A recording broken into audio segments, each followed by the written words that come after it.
This is Gino the announcer, and you are listening to the Barbell Program podcast with Peter and Alex. The bar is loaded.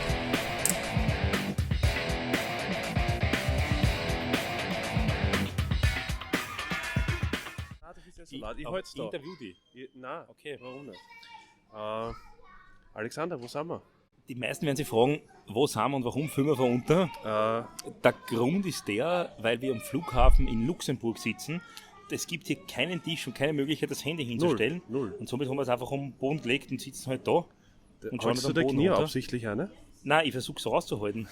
Mach uns das einmal um. Ich habe mein Unterschenkel ist leider so lang, dass es noch vorne drin steht. Ist gut fürs Kniebein, oder? Extrem gut fürs Knie, weil lange okay, Oberschenkel hilft den Arm. Oh, ja, okay. Jetzt nur keine Sorge, wir werden den Podcast jetzt nicht eine Dreiviertelstunde so halten, aber wir müssen ein Intro-Video machen für das, was danach kommt. Das heißt, bitte bleibt auf jeden Fall dran. Nämlich, wir haben wen interviewt eigentlich fast im Aufwärmraum Ja, zur Bankdrückmeisterschaft in Luxemburg. das stimmt. Den Carl Yngvar Christensen, seines Zeichens, ich muss mir da einen kleinen Schummelzettel holen, weil, also wer den Carl Yngvar Christensen nicht kennt, eine Equipped-Legende in der 120 Kilo Plus Klasse, hat seine Bestleistung mit 1230 Kilo total, war Zweiter bei den World Games und Vierter bei den World Games noch als Junior auch einmal, also zweimal bei den World Games. Und da haben wir das Glück gehabt, oder der hat uns die Ehre gegeben. Weltmeister natürlich auch. Weltmeister. Weltrekordhalter. Ja. Also nur ganz kurz einmal 2014 das letzte Mal Weltmeister geworden, 2014 das letzte Mal Europameister geworden, bevor er sich zur Ruhe gesetzt hat quasi in dem Sport. Und hat uns die Ehre gegeben. Der war nämlich bei der Europameisterschaft im Bankdrücken in Hamm, wo wir jetzt waren, Kampfrichter. Richtig, wir haben der Peter hat ihn Gott sei Dank erkannt, weil er hat jetzt nicht mehr 180 Kilo, sondern nur mehr unter Anführungszeichen 115 Kilo. Ja. Und hat uns halt erzählt, auf der einen Seite, wie er trainiert hat, Ja. und das wird jetzt dann gleich kommen, und auf der anderen Seite, dass er jetzt nicht mehr trainiert wegen Knieproblemen, die er sich aber, wie wir Schon herausgefunden hat, vorher zugezogen hat, und zwar beim Snowboarden, Ja. und das natürlich dann irgendwann im Kraft-3-Kampf einmal akut geworden ist. Das stimmt. Also hatte in seiner Prime-Time 2014 168 Kilo. Also wenn ihr den vielleicht googelt, schaut er ein bisschen anders aus, als er jetzt bei uns auf dem Video ausschaut. Richtig. Schaut extrem gut aus. Ja, Glaube ich, geht groß ihm auch vor allem. Ja. sehr groß. Ja. Glaube ich, geht ihm auch ganz gut damit Ich glaube jetzt. ja. Ja. Super interessant eigentlich auch, weil er bisher auch gesprochen hat, weil er im norwegischen Verband auch einige Tätigkeiten übernimmt. Und insofern eine super Möglichkeit, und wir haben uns extrem gefreut, dass er uns da die Möglichkeit gegeben hat, dass wir mal ein paar Fragen stellen können. Er hat uns auch versprochen, dass er ins Gym kommt einmal zu uns, oder? Absolut, wer freut sich, dass er im Gym eigentlich oben hängt. Ja, das stimmt. Nämlich, Ein wenn Bild man- von ihm. Ja, wenn Nicht man auf er. dem Grünstreifen steht und man schaut zum Ausgang vom Gym hin, Relativ links. oben Ja. ist der Carl Yngvar Christensen, ja, wie er gerade noch, glaube ich, 490 Kilo 94, schreit. ja, Ja. 490. Also er hat 490 Kilo Knie gebeugt. In Lichtgeschwindigkeit eigentlich, kann Absolut, man er hat 390 Kilo Kreuz gehoben. sagen. Ja, Und auch er schnell. hat, nagel mich nicht fest, aber 345 oder so irgendwas. Warte, das möchte ich kurz Schauen wir mal, was er nachschauen. Bank gedrückt hat. Aber auf jeden Fall, auch die 490 waren jetzt insofern eher, dass ihm, glaube ich, der Dietmar Wolf nicht auf 500 gehen hat lassen. Ja. Ich glaube, Raw hat er auch 260 gedruckt. 262 Raw und 350 mit Shirt. Ja, also 262 Raw ist auch Wahnsinn. 350 ist schon eine Nummer. Ja. Alex, jetzt haben wir 4 Minuten, 2-3 Worte über die Europameisterschaft, Bankdrücken. Nicht wirklich ein Recap, aber Nein, wie war es für dich? Also aus meiner Sicht zuerst sehr nervös, jetzt sehr freudig, weil die Martina 100 Kilo gedrückt hat. Das stimmt. Erst einmal dreistellig, Stimmt. mit Luft nach oben, Ja, eigentlich den österreichischen Rekord eingestellt, eingestellt, das stimmt. Ja. und sie hat vor, den zu zerschmettern. Ja, das Und ist drei so ist der Plan. drei gültige Versuche, Fünfter in der Gewichtsklasse, super geil. Also, Der Rest auch sehr stark, ein Vize-Europameister, Europameister bei den Masters. ja, richtig, wir haben einen Europameister bei den Masters, einen Vize-Europameister bei den Masters. Die Bandea, super stark, Bandea, mit einem sehr- PR geöffnet. Genau, enorm stark im Bankdrücker, leider zwar ungültige, weil sie in den Das Hintern leicht Popschau. gekommen hat, richtig. Das ist Popschau. Das kriegt zwar sicher hin, auf der Rohkraft der Ihre, die Dame. Sehr stark, Der sehr, sehr sportwissenschaftliche Ausdruck Rohkraft. Dann der Jürgen Graushofer, der vis-à-vis von uns sitzt, das könnt ihr jetzt nicht zeigen, das ist dort, ja, also Ja, da so circa. da sind die Gates, so muss ich sagen, da sind ein paar Geschäftel und da sitzt der Jürgen Graushofer und die Martina, also so. Stimmt, aber ja. die arbeitet schon wieder. Ne? Richtig, das Martina ist arbeitet. Check-ins, ne? Die macht Und- Menschen schöner, dünner, Richtig. stärker, schwerer, alles. Und der Jürgen hat auch einen Competition PR aufgestellt, also zumindest ein International Competition PA, der hat erstens einmal den österreichischen Rekord, natürlich im Bankdrücken in der 83 Kilo Klasse mit 183 Kilo, genau. Das passt ganz gut. Den hätte er fast eingestampft. Richtig, heute. Mit 185 Kilo ist er ein bisschen schnell runtergegangen, die auf. Spur verloren und das war's dann. Jürgen hat sich gedacht, heute probiert er das einmal, Ja. Jetzt war es gar nicht so leibend, also in Zukunft wird es wieder kontrolliert. 185, Und der Kana Markus, das wir nicht vergessen, unser schwerster Athlet, Dampflok. absolut, hat die Bank fast ausgerissen, bevor er angefangen hat. Hat natürlich dann jetzt geschaut, also wie soll man sagen, eigentlich haben die Kampfrichter mehr geschaut als er. Und hat dann im Endeffekt 220 gedrückt, muss ich aber sagen, er hat fast 227 gedrückt und da war er Fünfter geworden. Man muss dazu sagen, 220 war, wie die jungen Leute heutzutage sagen, RP at 8 oder so. Also der so war ungefähr, 220 war relativ leicht. 227 war misgrooved. Stimmt. Na, aber das war halt die Steigerung insofern, um halt deutlich weiter vorn platziert zu sein. Ja, genau. Das war halt einfach an dem Tag, wo er Spangli nicht gut angeschraubt oder so, glaube ich. Also, War es wirklich nicht das ausgerissen? Ja, das Spangli ausgerissen. Ja. Die Kampfrichter waren sich nicht ganz sicher, was sie jetzt machen sollen, haben sie nichts gemacht. Okay. Ja. Alexander, du verlässt mich jetzt. Ich meine, der Martina wird es auch stören, aber mich verlässt du jetzt eine Zeit lang. Ja, ich bin jetzt miteinander gemeinsam 3 Wochen leider in den USA. Ja, Oder leider, Gott sei Dank für den anderen. Leider für unterschiedliche andere Tätigkeiten, wie zum Beispiel Podcast aufnehmen. Das stimmt. Oder mit der Martina schmusen. Das stimmt, ja. Und beide Dinge kann ich in Zwischenzeit übernehmen, wenn es ist. Das solltest du auch bitte. Und bin aber am 30. wieder da, damit ich dich am 31. bei Niederösterreich Cup in Haaland, was ich weiß, betreuen darf. Oh, das stimmt, ja. Auf das freue ich mich schon sehr. Ich wäre fast nervös, wenn das jetzt publik wird. Nein, jetzt weiß jeder. Aber der Bundestrainer geht am 31.08. in Haaland drauf. Ja. Kann in beide Richtungen passieren. Er ist schon mal draufgegangen in die falsche Richtung beim Bankdrucker. Das wird nicht mehr passieren. Das stimmt. Jetzt geht er richtig drauf. Ja. Ja. Also auf positiv. Ja, und dann bist du dorthin. Vielleicht hast du einen Podcast dann cool mit irgendjemand. Glaube ich nicht, Ja, aber sonst machen wir dann noch einmal wieder heimkommen. Aber vielleicht, weil das Video kommt da sicher vorher raus, zahlt sich aus auf jeden Fall, die es noch nicht tun, den Andi auf Instagram zu folgen und auch den YouTube-Kanal von Intelligent Strengths zu abonnieren, Genau. Weil ich glaube, ihr werdet einige Dinge rausbringen und habt euch einiges vorgenommen. Richtig, ich habe ja den Zugang jetzt zum Instagram-Account und kann alles aufnehmen, was ich nur will. Das heißt, wer sich jetzt denkt, okay, Andi, seine Instagram-Story war bis jetzt okay, aber jetzt die letzten 2-3 Tage Wahnsinn. Dann war ich daran schuld, unter Anführungszeichen, dass es so geil geworden ist. Und ein bisschen kraftlastiger. Das heißt, die Überleitung jetzt zum Carl Yngvar. Carl Yngvar hat keinen Instagram-Account, weil ich würde jetzt sagen, weil er meint, generell glaube ich, er unterscheidet im Training, wahrscheinlich im Leben genauso, zwischen Man-Training, das ist alles, was mit Kraft zu tun hat, und Boy-Training, das ist alles, glaube ich, über 5 Wiederholungen, a little bit Biceps and Chest. Ja. Also versucht lieber ein bisschen Man-Training zu machen, wie es der Karl sagt, und ein bisschen weniger Boy-Training. Genau, also darum, wir entschuldigen uns vielleicht leicht für die Qualität, die es dort hat im Aufwärmraum, aber wir haben einen russischen Masters. Ukrainer, glaube ich. Ukrainer, stimmt, ein Ukrainer dazwischen reingeht, der Krebsherbert kommt rein. Es kommen ein paar wegen Versuchskaterl. Also die Mikrofone in meinem Board und auf den Krawatten sind anscheinend nicht aufgefallen. Aber ja, einerseits das, aber andererseits an World Games zweiten und ehemaligen Weltrekordhalter hat man halt nicht jedes Mal. Schau, da fliegt genau da fliegen heute. Super, jetzt ist bei mir. Na gut. Gut, na dann viel Spaß mit Karl. Dere. Bis bald. So, Peter, Alex. I'm very proud to introduce our new guest today And the first world champion we have. and the first world champion we have right here. Podcast, Yeah, yeah. and world record holder. And still world record holder. Yes, 6 time I think. So, Mr. King Carl, Hello. would you like to introduce yourself just a short? Yes, thank you for having me. My name is Carl Yngvar Christensen from Norway. I was a powerlifter once. I retired some 5 years ago due to injury. But now here I am on podcast with Austrian boys. Yeah. This is you. Now some guys are Yeah, wow. Yeah. Cool. still an awesome beard. 6 months ago. He's training for Ukrainian Master Championship. Okay, in yeah. 1 month. So he's been training now for at least 3 hours, I think. You can still see that. As you can see, we are just in the, how can I say that? warm-up training area here at the European Bench Press Championship. Yes. And we are meeting a lot of great guys. A lot of great guys. Yeah. But perhaps you can tell our audience what's very interesting is how your training philosophy was. How did you train? Because probably how you got into powerlifting. Yes, how you got into powerlifting. Okay, and stuff like this.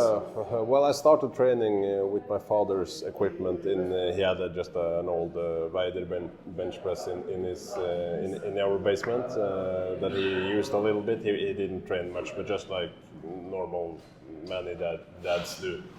And then at around, I think I was maybe 12, 13 years old, I started to train a little bit on his press, just bench press and biceps and the normal young man stuff. And I did that for a couple of years and got more and more interested in muscles and saw some pictures of big, strong people and thought that was cool. And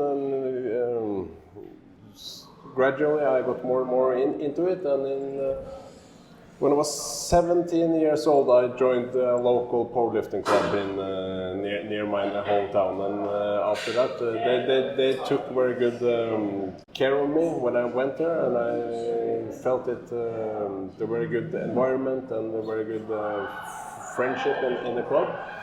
And that combined with the interest for muscles and strength just made me want to do more and more, lift more. Yeah. That's great. And when was your first? How did you get in the national team? I mean, how did you?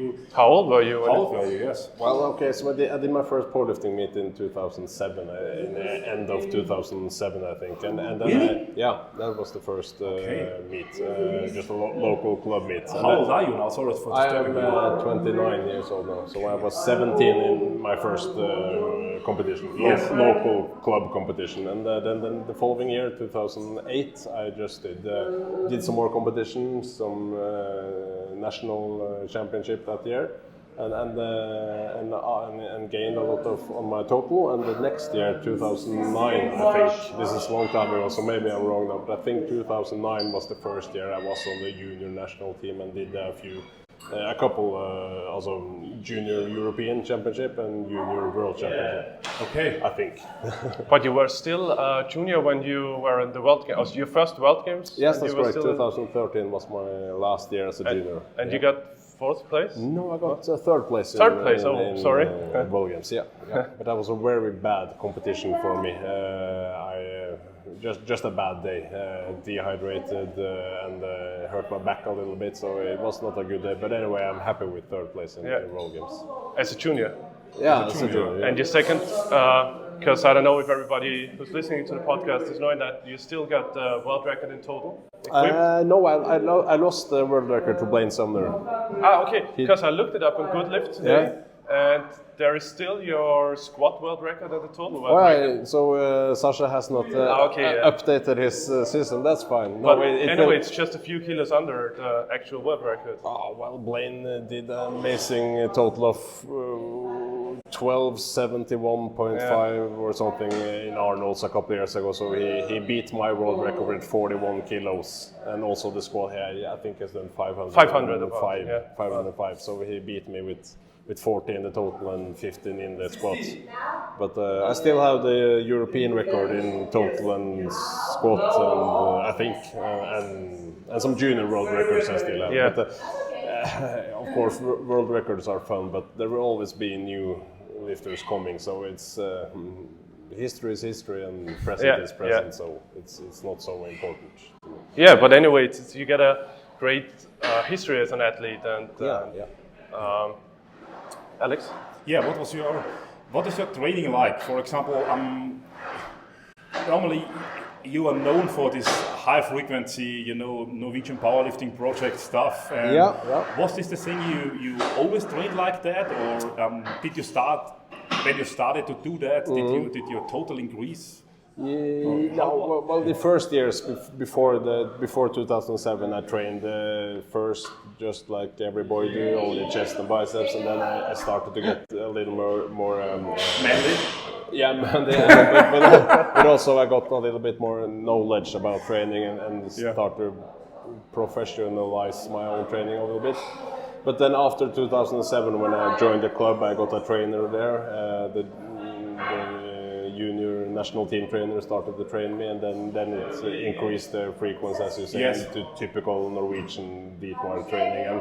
And after after 2007, I trained like typical Norwegian powerlifting training, which is, as you say, pretty high frequency. But there are many lifters that trained with more frequency and more volume than me, because I was a heavyweight, super heavyweight, and then you cannot train that much as a lighter lifter. So there are many people that trained a lot more than me. But yes, I had what you would say is a high frequency. Yeah. And normally, I know some heavyweights that only train, for example, the squat once a week. Yeah, there are many philosophies, and there are many ways to get strong. And we see that some people train only, as you say, one lift one time per week. Some do it 5-6 times per week. And there are world championships in from each type of training. So it seems that everything works, but I must say that the high frequency, as we call it, is I have very strong belief in that. That's good to keep the weights a little bit lower. Yes. And to have higher frequency for example, for injuries. I think that's better. So you did no, for example, max out or something like that? Sorry, what? So you did no maxing out on the weight, so you did no... No, very rarely. And not only rarely, but never. For example, my highest squat in competition is 490 kilos, and my highest squat in training, I think, is 465, so it's 25 below the max. Okay. And also deadlift was very low in training compared to the maximum in competition. But bench press I trained a little bit closer to max, because bench and upper body has a quicker recovery than the deadlift and the back and the legs. Yeah. I once talked to Dietmar, and he told me that you also trained, because usually you are an equipped lifter. Yep. Yeah, and you also trained your raw lifts pretty high before you went into gear. Yeah, well, at the training when we were going to lift with gear, we went pretty high with raw before putting on the gear. Yeah, that's correct. Can you tell me what your best raw bench was? My best raw bench is only in training, not in competition. It's only in training, so I never done it in competition. But I've done in training 262.5 with a pretty clean lift. Of course, always when in training, when you think your stop is long, it's shorter than you think. But I took video of it, and it was a pretty good lift. I think it could pass in competition. 62, which is just a bit under the world record. Yeah, it is. Yeah, well, now the world record is 545. No. In 262 in bench. Now it's 285. Thomas did it now with 300, but at this time it was about 280 or stuff like that. Yeah, this time there was no classic, there was no raw. So actually that's what I wanted to ask you. When you started to do powerlifting, you started right in the gear? My first competition was only with knee wraps only, but after that I only done geared competition. Yeah. So there was pretty much no raw powerlifting in in 2007-8. I don't even. When was IPF held their first not championship but World Cup in 2012 in Sweden? That was the first time. So. If there was, for example, raw lifting in your days, would it have been interesting for you? It would have been, and it still is very interesting with raw lifting. But as we said, when I was lifting, there was no. It came gradually in 2012, but at that time I had so much to do with the equipment. It was the European Championship and the World Championship. It was the two main goals of a season, and also Norwegian Championship between. So it was not time. And but if I had time and if my knees were okay, I would have been interested in raw lifting for sure. How are your knees today? No, they are not good, and that's also why I'm retired. Okay. I have big problems with my knees. It's not working well. So, probably some viewers or listeners are looking pictures up of you. Yep. They'll probably find some different pictures Yeah, of you. who is this? So, who is this? So, of course, the knee problems are the reason for that. Yep. So, how was your journey down? What's your weight right now? Now I am about between 150 and 120. Okay. But I got big injury in 2014. So and then I tried for two and a half years to come back and trying to train around the injury, but it didn't work. So then I decided to retire and drop weight because there's no point being that heavy when it's not for lifting anymore. So I went down in 5 months. I lost at the most 68 kilos of body weight. But now I'm a little bit up from what I was.